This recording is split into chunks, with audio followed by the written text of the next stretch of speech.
5 दिन के दीपावली महापर्व में चौथे दिन गोवर्धन की पूजा अर्चना की जाती है और हर वर्ष कार्तिक मास के शुक्ल पक्ष की प्रतिपदा तिथि को गोवर्धन पूजा करने का विधान है। इस तिथि को अन्नकूट के नाम से भी जाना जाता है क्योंकि इस दिन घरों में अन्नकूट का भोग बनाया जाता है।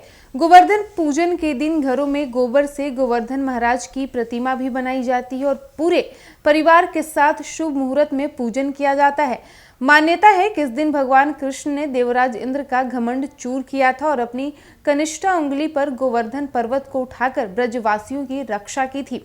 गोवर्धन पूजा का पर्व दीपावली के दूसरे दिन मनाया जाता है, लेकिन इस बार अमावस्या तिथि 2 दिन होने की वजह से गोवर्धन पूजन को लेकर बेहद कंफ्यूजन की स्थिति बनी हुई थी।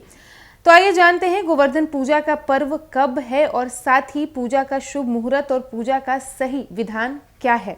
इस बार कार्तिक मास के शुक्ल पक्ष की प्रतिपदा तिथि की शुरुआत 13 नवंबर दिन सोमवार से दोपहर 2:56 से हुई और तिथि का समापन 14 नवंबर यानी कि आज मंगलवार को दोपहर 2:36 पर हुआ।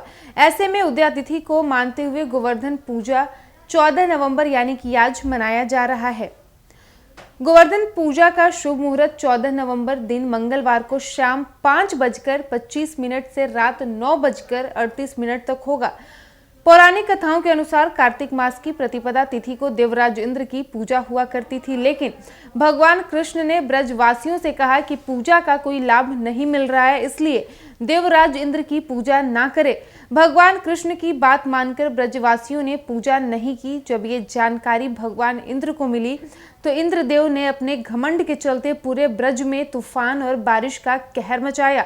तब भगवान कृष्ण ने ब्रजवासियों की रक्षा के लिए अपनी कनिष्ठा उंगली पर गोवर्धन पर्वत को उठाकर ब्रजवासियों की रक्षा की थी और इंद्र के घमंड को भी तोड़ा था। गोवर्धन पूजा के दिन भगवान कृष्ण के लिए 56 भोग बनाए जाते हैं। साथ ही अन्नकूट का भी भोग लगता है और प्रसाद भी वितरण किया जाता है।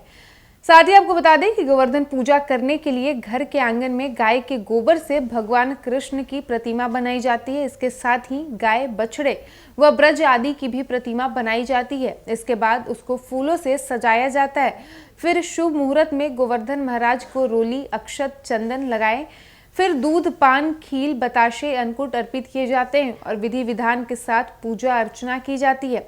इसके बाद पूरे परिवार के साथ पानी में दूध मिलाकर गोवर्धन महाराज की परिक्रमा की जाती है और फिर आरती की जाती है।